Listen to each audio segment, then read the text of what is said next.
Քահանայությունը նվիրապետության հաջորդ աստիճանն է։ Հայոց եկեղեցին ունի ամուսնացյալ և կուսակրոն հոգևորականություն։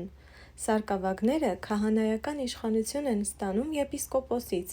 սուրբ պատարագի ընթացքում ձեռնադրության և սրբալույս մյուրոնով օծման միջոցով։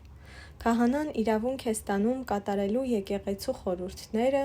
սուրբ պատարագ մատուցելու և հոգալու հավատացյալների հոգևոր կարիքները։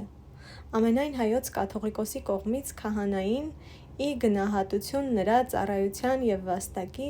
կարող են շնորհվել լանջախաչ, ծաղկյալ փիլոն կրելու իրավունք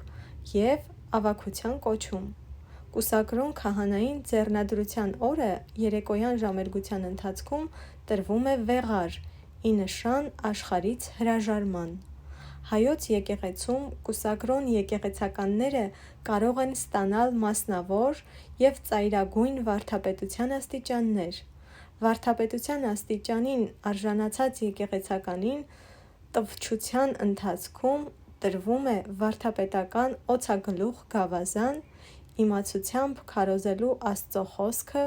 ուսուցանելու և պահպանելու ուղղափառ դավանանքը։ Ամենայն Հայոց կաթողիկոսը վարդապետին շնորհում է նաև ակնակուռ լանջախաչ կրելու իրավունք։ Եթե հավանեցիք տեսանյութը, բաժանորդագրվեք իմ ալիքին։